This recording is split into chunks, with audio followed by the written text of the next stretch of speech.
محسن صاحب، یہ معاملات آپ نے ڈسکرپشن پوری میری بھی سن لی ہے، انہوں نے انڈورسمنٹ میں بھی جو اپنا باتیں کرنی تھی وہ کہہ دی ہیں اس کی.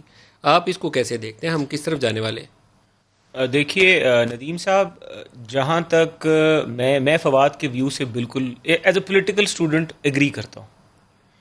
فواد نے جو باتیں کی ہیں، میں نے جو 2 سال میں اس پارٹی کو اینالائز کیا ہے، میں نے دیکھا ہے کہ اس جماعت کے بیچ میں جو لڑائیاں ہوئی ہیں، شاہ محمود قریشی صاحب کی، جہانگیر ترین صاحب کی، اسد عمر صاحب کو وزارت سے ہٹایا گیا. ہمیں سب چیزوں we are privy to everything because ہم پارلیمنٹ میں بیٹھے ہوتے ہیں. جب آپ کو اگر پتہ ہے ساری چیزوں کا تو آپ یہ جانتے ہیں کہ کیا جہانگیر ترین نے اسد عمر کی چھٹی کروائی، رول ادا کیا؟ یہ درست ہے، یہ بالکل درست ہے. یہ جہانگیر ترین صاحب نے اس وقت لابی کیا تھا، اسد عمر صاحب کو انہوں نے فارغ کرایا تھا، اور پھر اسد عمر صاحب نے پھر وہ چینی والی بات کی تھی اور انہوں نے بجٹ سپیچ میں کھڑے ہو کے اس کے اوپر ریئیکشن دیا تھا اور کہا تھا کہ پتہ کریں کہ چینی کہاں پہ گئی ہیں. تو دین ہی پلیڈ اے رول، اور جہانگیر ترین کی چھٹی کرا دی، تو جو سے چھٹی کرا دی جائیں گے. تو یہ حقیقت ہے، ان کی آپس میں ان فائٹس جو ہیں وہ بہت زیادہ ہوئی ہیں، اور یہ فواد نے بالکل ٹھیک بات کی ہے. اب بات یہ ہے کہ اگر وہ یس باس نہیں ہے اور اس نے سیدھی بات کی ہے، اس کو اس بات کی کوئی سزا دیتا ہے، تو میں سمجھتا ہوں کہ اس کی پارٹی کے لوگوں کو یہ دیکھنا چاہیے کہ سچی بات کرنے والے لوگ ہیں ان کو قریب رکھیں.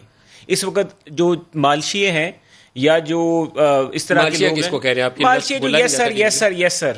اچھا، ایک سوال کا جواب ہاں میں لائے جائیں، ڈس ایگری کریں نا آپ کی ہر بات میں.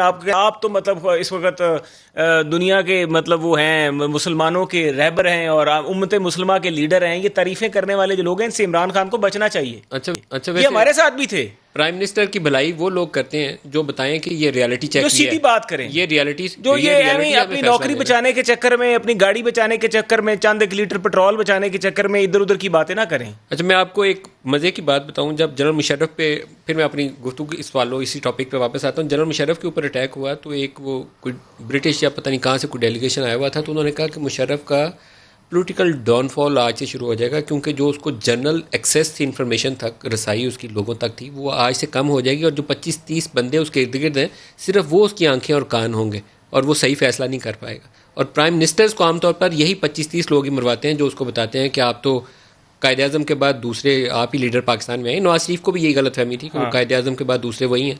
تو اگر عمران خان کو بھی کوئی ایسی ہوا دے گا تو اس کے ساتھ بھلائی نہیں کرے گا، دشمنی کرے گا. آپ کو یاد ہے بلکہ ماضی میں ایوب خان صاحب کے لیے تو سنا تھا کہ اخبار بنا لیا گیا تھا، جس اخبار میں صرف ان کے من مرضی کی جو خبریں ہوتی تھی، کچھ ایک پریس کٹنگ جو ان کو دی جاتی تھی فار ہز آئیز اونلی، وہ صرف خبریں ہی وہ ہوتی تھی جو وہ پڑھنا چاہتے تھے. وہ سر نیوز میں تھا، میں تو نہ ہی پوچھیں. وہ وزیر اعظم صاحب کی ایک کمپلینٹ آئی تھی میرے اوپر، میری ایڈیٹر کو، ڈاکٹر ملیہ ایڈیٹر تھیں، تو ان کو کہا گیا کہ یہ کٹنگ جاتی ہیں پرائم منسٹر کو، تو یہ صبح دیکھ کے تو ان کی طبیعت پہ بڑی گراں گزرتی ہیں، تو کوئی اچھی خبریں دیکھیں. وہی بات ہے نا، آپ کی بات درست ہے. دیکھیں، ہمیں اس وقت، میں ہر جگہ پہ یہ بات کر رہا ہوں کہ وہ مسافر اس کشتی میں سوار کریں جنہوں نے اس کشتی کے ساتھ ڈوبنا ہے. اور انفارچونیٹلی علی محمد خان ایسے لوگ جو ہیں، جو اچھے لوگ تھے اس ٹیم میں، جو آنےسٹ تھے.